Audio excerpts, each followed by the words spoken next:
4월 총선을 앞두고 특별히 마련한 코너죠. 총선 길라잡이. 앞으로 78일 남았습니다. 내년 올해 총선 어떤 방향으로 나아가야 할지. 자, 최재성 전 청와대 정무수석과 함께합니다. 안녕하십니까? 안녕하세요. 자, 윤석열 대통령, 한동훈 위원장 사이에 난기류가 돌출됐습니다. 일단 발단이 뭐라고 봅니까? 사천, 김건희 리스크 대응 둘 중에 자꾸 이거다 저거다 얘기가 나오는 것 같아요. 첫째도 김건희, 둘째도 김건희, 마지막도 김건희였어요. 사천은 문제가 아닌 겁니까? 아니, 그거는 말이 안 되는 얘기죠. 왜냐하면 뭐 온 국민이 다 아는 거 아니에요? 대통령실 자체가 사실 공천이라는 것이 이제 공직 후보자 선출인데 네. 뭐 공적인 이 후보 선출이냐 좀 사적인 후보 선출이냐 이렇게 조금 쓰기도 하죠. 네. 그런데 대통령실이 사천하는 거 아니에요. 예. 그게 예정돼 있다고 다들 알고 있는 거 아니에요. 그런데 대통령이 이거 시스템 공천 해야지 무슨 사천하느냐 이것 때문에 뭐 분개하셨다 뭐 이거는 말이 안 되는 거고요. 네. 첫째도 김건희 여사, 마지막까지 김건희 여사가 그 근원이죠. 그게 지금 뭐 김경률 비대위원이 어떤 발언했던 거, 또 한동훈 위원장의 그 발언, 그게 사실 대통령실의 심기를 건드렸다 이렇게 봐야 되는 겁니까? 저는 그게 한 번이 아니잖아요.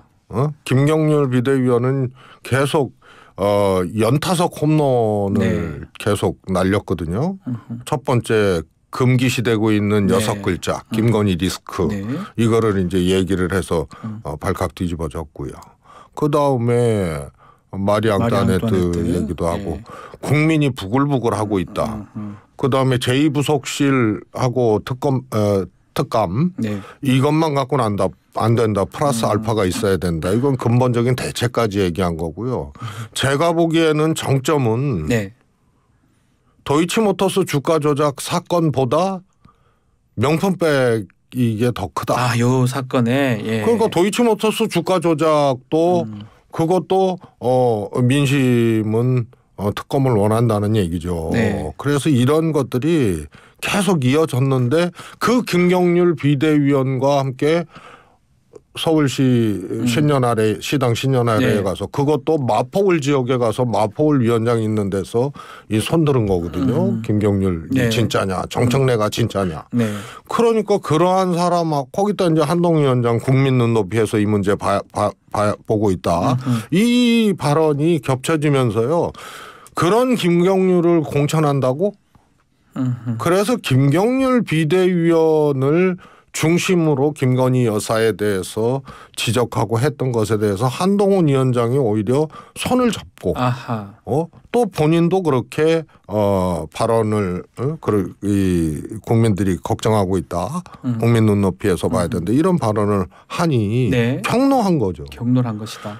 그 장모 문제도 단일원도 받은 적이 없다. 이렇게 얘기를 했고 김건희 여사 도이치모터스 주가 조작도 수천만 원 손실을 보고 손절했다고 얘기를 했는데 하물며 이렇게까지 나오니까 그래서 이거는 그야말로 성역을 계속해서 건드렸는데 한동훈 위원장이 거기에 뇌동을 하는 것 같은 이런 걸 보면서 격노한 거죠. 그렇지만 이준석 대표는 이거 약속 대련이다. 특히 이게 약속대로 짜여진 대로 흘러가면서 결국은 당정관계 재정립을 보여주려고 이런 걸 하는 것이다. 이렇게 좀 주장을 하던데 그 부분은 어떻게 보십니까? 어제는 이제 또 그런 말씀도 하셨어요. 이준석 대표가 이 한동훈 위원장 36개 출항량이 답이다. 그래서 이제 두 가지 생각이 어떻게 보면 약속 대련 같기도 하고 근데 만약에 이런 정도를 약속 대련을 했다 그러면은 아주 사악한 대국민 사기극이기 때문에 이건 드러날 수밖에 없거든요. 왜냐하면 약속 대련이라는 건 뭐예요? 우선은 한동훈 위원장을 더 부각시켜서 이 국면을 돌파하고 총선 승리까지 간다. 요게 하나 약속돼야 되는 거고 또 하나는 그럼에도 불구하고 김건희 여사는 건들지 않는다. 아니면은 사과 정도 선에서 끝낸다. 뭐 이런 게 약속이 돼야 되는데 그거는 만약에 약속대로라면 드러나야죠. 네. 한동훈 위원장이 김건희 여사 문제를 기존 입장하고 다르게 그냥 넘어간다거나 뭐 이런 거고요. 특히 한동훈 위원장을 그야말로 더 부각시켜갖고 이걸로 총선을 치르고 김건희 여사 문제를 건너뛴다? 이렇게 되면요. 어떻든 한동훈 위원장은 떠오르는 태양이 되는 거예요. 윤석열 대통령 아직 반환점도 안 도른 그런 집권 기간이거든요. 예. 그러면은 이게 과거의 검사로서는 검사 동일체로 그야말로 식구처럼 그렇게 지내고 했을지 몰라도 태양은 하나거든요. 그래서 조기에 이렇게 부각돼서 총선까지 만약에 이긴다. 총선 저도 한동훈 위원장은 책임이 사실은 없어요. 예. 본인 정치적 입지에 뭐 타격은 있을지 몰라도 예. 윤석열 대통령 책임이거든요. 그래서 떠오르는 태양을 조기에 뭐 윤석열 대통령이 만든다 이런 것들은 이 가설로도 사실은 해당 사항이 없다고 보시고요. 만약에 이게 약속대로이면요. 윤석열 대통령도 가고 한동훈 위원장도 가는 거예요. 둘 다 가는 것이다. 그렇죠. 아주 사악한 이거 대국민 사기극 아닙니까? 자, 그렇다면 지금 올 때쯤 좀 봉합 국면에 들어갔다고 이렇게 보도가 되고 있거든요.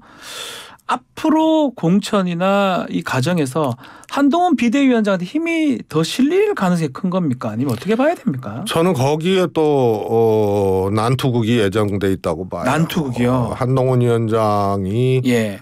그야말로 어떻게 보면 지금 숨고르기에 들어간 것 같거든요. 윤석열 대통령도 그렇고요. 이게 이제 종료된 게 저는 아니라고 봐요. 예. 이 갈등이. 그러나 이제 총선은 치러야 되겠고 현실적으로 한동훈 위원장이 김기현 대표하고는 다른 게 보수층의 압도적인 지지를 받고 있잖아요. 네. 그리고 비대위원장 취임 이후에 그것이 이제 현실화되고 지지율이 또 상승을 했고 그래서 현실적으로 대중적 지지나 특히 보수층 지지들이 아주 강고하게 네. 형성되고 있는 사람이기 때문에 제가 보기에는 이거는 이제 쉽게 끝날 일은 아닌데 진행형 일이다. 진행형이다. 이렇게 보고 있고요. 그러면은 일정 정도 공천을 한동훈 스타일대로 또 한동훈 생각대로 진행할 가능성이 있고 특히 현안 문제. 김건희 여사 문제라든가 이런 총선 승리에 한동훈 위원장 입장에서 장애가 된다는 부분에 대해서 자기 주장이나 자기 방침을 좀 가지고 할 것 같고 홍천도 마찬가지고 그러면 윤석열 대통령이 지금까지 윤석열 당을 만들기 위해서 그야말로 누구나 예상하고 있는 용산발 공천 이것에 대해서 또 포기를 하지는 않을 거거든요. 그래서 과정에서 제가 보기에는 어떤 식으로든지 또 충돌이 예정돼 있다고 봐요. 부딪힐 수밖에 없다 이렇게 말씀하셨는데 특히 이제 김건 리스트를 한동훈 위원장이 어떻게 풀어갈지 이게 뭐 가장 앞으로 눈여겨봐야 될 부분 같은데 이 특검법이 재결될 수 있는 또 그 과정에서 변수도 있을까요? 저는 한동훈 위원장이 현재까지는 특검에 대해서는 이제 소위 말해서 악법이다, 총선용 악법이라 그러고 선을 분명히 긋잖아요. 그런데 국민 여론은 압도적이잖아요. 특검해야 된다. 대통령 거부권 행사 잘못됐다. 그리고 공천이 있잖아요. 그런데 이게 윤석열 대통령과 한동훈 위원장이 완전히 똑같은 생각으로 공천과 김건희 여사 문제를 똑같은 생각으로 같이 이걸 돌파할 거냐. 그러면 지금 어떻든 균열이 났단 말이에요. 그래서 저는 이번 균열이 결국 특검법 통과로 재의결 지금 제2 요구 상태 아닙니까? 통과로 저는 규결될 가능성이 크다고 봅니다. 왜냐하면 사과 불가론이 있어요. 이게 이제 친윤들 얘기죠. 그 대통령실 얘기고. 근데 사과에 불과해서는 안 된다는 사과 불가론이 있어요 또. 그래서 김건희 여사 명품백 사과 문제는 정말로 두 가지 문제가 다 있는 겁니다. 사과하면은 그거는 문을 열어주는 거고 이게 어딜로까지 갈 거냐. 국민들이 김건희 여사 명품백 사과하면 그냥 끝날 거라고 생각해요. 도이트모 도이치모터스 주가 조작 사건도 있죠. 또 어떻게 보면 국민 밉상처럼 된 거 아니에요. 예. 김건희 여사가. 그래서 이런 문제 또 근원적인 해결책 그냥 놔두지 마라. 죄가 있으면 받아라. 그리고 김건희 여사 그냥 저렇게 놔두지 말고 본질적으로 어떻게 해결할 거냐. 이게 가치 있는 거기 때문에 네. 사과에 불과하다는 사과 불가론이나 사과해서는 안 된다는 사과 불가론이나 네. 결국은 이게 본물처럼 다른 문제로 이동이 될 거다. 이렇게. 민주당 지금 뭐 대통령 당무 개입 아니냐 이런 얘기를 하면서 법적 조치 얘기를 하고 있는데 민주당은 앞으로 어떻게 하는 겁니까? 우선은 그 자체는 사실 통상적인 당무 개입 정도를 넘어선 거죠. 특히 공천 과정이 진행되는 과정에서 네. 이런 문제가 이제 불거진 거는 제가 보기에는 뭐 이건 뭐 사례도 있지 않습니까? 박근혜 대통령 그렇죠. 전 대통령 사례도 있고 그런데 한동훈 위원장이 사과 요구를 받았고 거절했다고 확인을 해줬단 말이에요. 그래서 저는 비슷한 사건들이 조금 있어요. 어떻게 보느냐에 따라서 조금 다를 수도 있지만 초대 국정원장이 전 국정원장 국정원에서 고발을 했잖아요. 예. 서훈 박지원 네, 전 맞습니다. 국정원장. 그리고 국회에 나와서 대통령께 보고하고 제가 받았다고 얘기를 했어요. 이것도 사실은 조금 위험한 문제가 된다는 거죠. 위험한 거거든요. 그다음에 두 번째 해병대 그 수사단장 문제도 대통령의 경로에서부터 시작이 됐다 그러면 이게 이제 개입이 되고. 네. 그다음에 이번에도 대통령의 사퇴 요구. 그 한동훈 위원장이 거절했다. 이거 한동훈 위원장이 이제 확인을 해준 거거든요. 네. 그러면은 이 세 가지 다 조금 유형이 좀 비슷해요. 그래서 매우 위험한 윤 대통령 입장에서는 지금 매우 위험한 상황이 한동훈 위원장에 의해서 확인됐다. 아하. 그래서 이거는 법적으로도 향후에 네. 충분히 문제가 될 수 있는 부분이라고.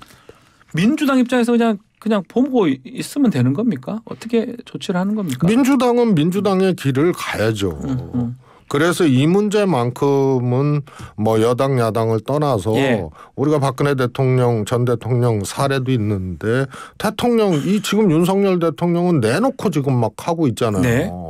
그래서 이게 한 번도 아니고 그래서 이런 문제에 대해서 지적은 지적대로 하고 반사이익 가지고 민주당이 총선 치르겠다고 생각을 하면 안 되고 민주당은 어떻게 총선을 치르겠다는 것을 국민들 앞에 내놔야 돼요. 보여줘야 된다. 자, 민주당은 보니까 불출마 선언들이 계속 이어지고 있습니다. 현역 의원 지금 어제 최종윤 의원이 또 불출마 선언을 했는데 10번째, 11번째 정도 되고 있는데요. 불출마 선언 이어지는 이유는 뭐라고 봅니까? 뭐 총선 때 되면은요, 네. 자발적 불출마들이 좀 있어 왔죠, 늘. 그런데 이번 민주당의 경우를 보면은 중진은 한 분이고, 네. 뭐 우상. 박병석 예, 거기는 우상호 뭐, 예. 의원은 이제 진직하셨고, 그리고 뭐 김민기 의원 정치를 완전히 뭐 우상호 의원이 떠난 것은 아니라고 이번에 보거든요. 총선 불출마하고 이제 다른 뭐 또 도전을 생각하고 있으리라고 네. 봐요. 그래서 이제 지금 이 공천 진행 과정에서는 김민기 의원인데 네. 그리고 초선 의원들이 의외로 있거든요. 네. 그래서 그거는 조금 초선 의원 불출마가 다수가 이어지고 있다는 거는 또 제가 알기로는 또 한두 분 더 있는 걸로 알고 있어요. 그거는 조금 이례적인 건데 네. 각각의 또 사연들이 다른 것 같아요. 그래서 사연들이 이걸 다르다. 하나의 현상으로 이렇게 딱 원인을 진단하기에는 조금 경우가 다르죠. 이탄희 의원 다르고 네. 홍성국 의원 다르고 다 다르죠. 예. 다른 거죠. 그 지금 조정식 사무총장 불출마 얘기도 좀 원회에서 나오는 것 같습니다. 어떻게 좀 갈등이 뭐가 있는 겁니까? 친명 비명 간의 갈등이라든지. 저도 사무총장 했었잖아요. 예전에 총선 하셨죠. 사무총장. 예. 저 불출마 했었거든요. 그런 의미에서 예. 그래서 민주당 사무총장 자리가 총선 앞두고는 조금 헌신이 요구되는 자리이긴 해요. 네. 그래서 멀쩡하게 그냥 이 출마해서 또 되는 경우가 그렇게 크지 않았어요. 네. 비주류가 가령 뭐 김종인 비대위원장 체제가 와서 정장선 사무총장이다. 뭐 이런 경우는 뭐 또 달라질 수 있었지만요. 그래서 그런데 지금 저도 같은 생각인데요. 네. 우선 사무총장이 지역구 경쟁자, 민주당 내 경쟁자를 커트했잖아요. 뭐 사무총장이 한 건 아니지만 공교롭게 결과론적으로 그래 보이죠. 네네. 그리고 4년 전에도 단독 공천 받았거든요. 그래서 헌신은 못하더라도 누가 봐도 조금 공정해야 된다 이래야 되는데 그건 이미 글렀어요. 그래서 단독 공천으로 귀결된다 그러면 이게 파열음이 있거든요. 그래서 저는 뭐 사퇴까지는 모르겠습니다. 근데 저는 헌신을 한다면 네. 총선 돌파에 대해서 승리에 대해서 절실하면 누군가는 해줘야 돼요.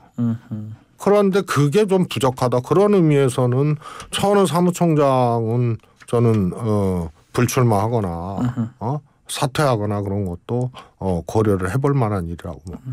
그리고 이재명 대표가 이해찬 고문도 만났고 또 지금 김부겸 전 총리하고도 회동을 또 한다고 하는데 어떻게 봐야 됩니까? 뭐 공천 얘기가 좀 되겠죠 아마도.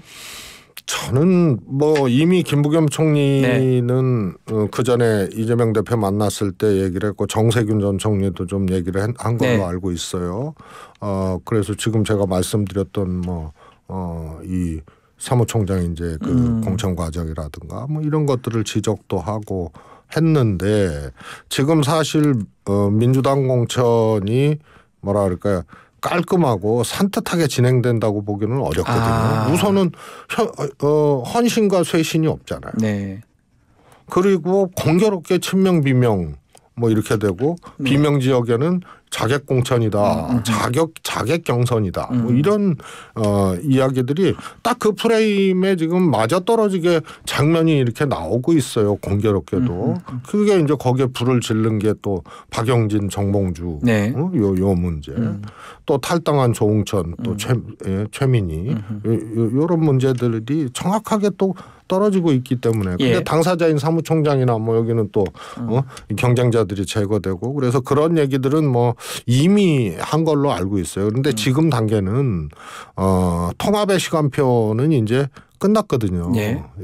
일종의 이제 성과를 거두지 못하고 이낙연 탈당으로 끝난 건데 결국은 이제 통합선대위.